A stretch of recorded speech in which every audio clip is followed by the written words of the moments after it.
మనస్ఫూర్తిగా కృతజ్ఞతలు తెలియజేస్తున్నామండి. వారందరి సహాయ సహకారాల వల్ల ఇంత పెద్ద ప్రాంగణంలో ఇంత బ్యూటిఫుల్గా ఈవెంట్ చేసుకోగలుగుతున్నాం. మాట్లాడవలసిన రిక్వెస్ట్ చేస్తున్నాను. సభకి నమస్కారం. చాలా చాలా ఆనందంగా ఉంది. ఇవాళ అంత గొప్ప మనిషి గురించి మాట్లాడే అవకాశం నాకు ఇచ్చారు. వయసులో ఇంత చిన్న వాళ్ళైనా నాకు అంత గొప్ప మనిషి గురించి అంత గొప్ప మనిషి అనే చెప్పుకోవాలి. ఎందుకంటే ఆయన చేసిండే సేవలు అంతా ఇంత కాదు. ప్రతి రంగము, ఏ రంగం ఎంచుకున్నా ఆయన తండ్రికి తగ్గ తనయుడుగా నిలిచారు. రాజకీయ రంగం తీసుకుంటే హిందూపూర్లో మేడం మీరు చెప్పినట్టు హ్యాట్రిక్ కొట్టారు. Sir, hats off to you, to your dedication sir. మీరు హిందూపూర్ని ఒక మోడల్ కాన్స్టిట్యున్సీగా మార్చి మా అందరికీ కూడా, యంగ్స్టర్స్ అందరికీ కూడా మీరు ఒక గొప్ప లీడర్గా నిలిచారు sir. Thank you so much. మీ దగ్గర నుంచి నేర్చుకోవాల్సింది మేము చాలా చాలా ఉంది సార్. సెకండ్లీ సార్, మాధవ సేవ అంటారు సార్. మీరు అది నిజంగానే మీరు మీ Indo American cancer institute Basavatarakam ద్వారా చేస్తున్నారు సార్. మా ఫ్యామిలీకి మీరు చేసిన సేవ అంతా ఇంత కాదు సార్.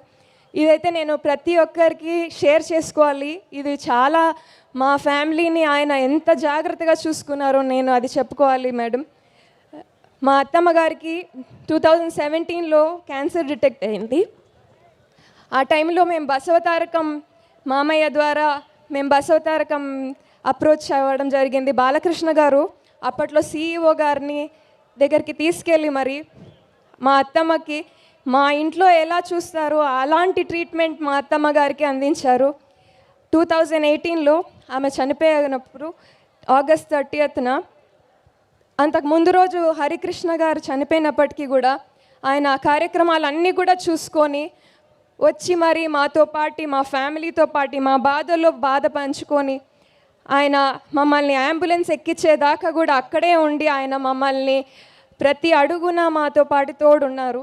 ఆయన చెప్పిన విషయం ఒకటే ఆ రోజు, బ్రదర్ మేము చెల్లమని ప్రాణాలతో పంపించలేకపోతున్నాము, I'm very sorry, but sir మీరు ఇచ్చిన మాకు మీరు చేసిన హెల్ప్ మేము జన్మలో మర్చిపోము సార్. మీరు మీ ఫ్యామిలీ చేసిన హెల్ప్. ఇంకా 2015 గురించి చెప్పాలి సార్. నేను మామయ్యకి ఒంట్లో బాగాలేక మినిస్టర్స్ క్వార్టర్స్లో ఉంటే మీరు వచ్చారు మా ఫ్యామిలీని పరామర్శించేకి.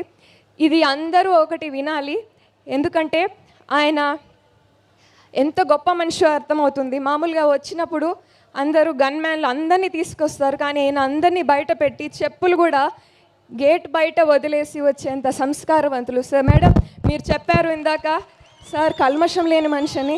నిజంలో నిజం సార్. మేడం మేము లైవ్గా చూసాము sir. I tell you sir, మేము ఎంత ఎదిగినా ఒదిగి ఉండాలి అనేది చెప్తారు, కానీ మీరు అంత గొప్ప మనిషికి పుట్టి ఆయన అడుగుజాడల్లో నడుస్తూ ప్రతి ఒక్కటి మీ నాన్నగారు ఏదైతే పట్టుకున్నారో అన్ని బంగారం అయింది సార్.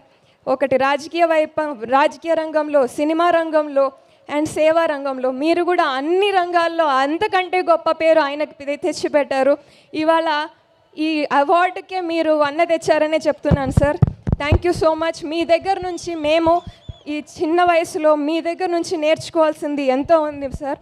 ఆ సంస్కారం అనేది మీకు నాన్నగారు ఎంతైతే ఇచ్చారో అది మీరు అలాగే మీ ఫ్యామిలీకి, మీ కుటుంబ సభ్యులకి ఇస్తూ ఉన్నారు. మాకు కూడా అది దాంట్లో భాగంగా మాకు కూడా నేర్పిస్తున్నారు. మీ ఫెలో ఎమ్మెల్యేగా సత్యసాయి జిల్లాలో ఉన్నందుకు నిజంగా I feel really proud sir to be a part of Sathyasai జిల్లా MLA. Thank you so much sir. చాలా బ్యూటిఫుల్గా, చాలా ఇన్స్పైరింగ్గా మాట్లాడారమ్మా. ఇక్కడ నీ నిజాలు చెప్తే కానీ చాలామంది